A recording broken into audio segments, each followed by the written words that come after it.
1993, the UFC asked one simple question: which fighting style was actually the best? There were no weight classes, no rounds, and almost no rules. Then came Royce Gracie. He was smaller than many of his opponents, but he submitted them one after another and won UFC 1. Suddenly, Brazilian Jiu-Jitsu had the world's attention, but the sport evolved fast. Wrestlers like Mark Coleman brought brutal ground and pound. Fighters started combining wrestling, striking, and submissions. Modern MMA was beginning to take shape, but the UFC itself was dying. Politicians attacked it, cable companies dropped it, and by the end of the 1990s, the UFC was close to disappearing. Then, in 2001, everything changed. Lorenzo and Frank Fertitta bought the UFC for about $2 million, and Dana White became president. They rebuilt it with new rules, weight classes, and regulation.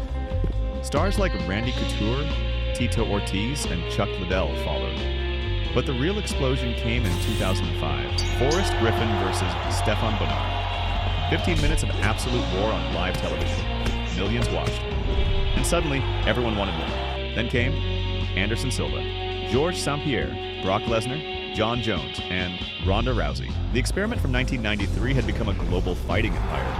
And then, in 2013, Conor McGregor walked through the door, loud, confident, and promising everyone exactly what he was going to do.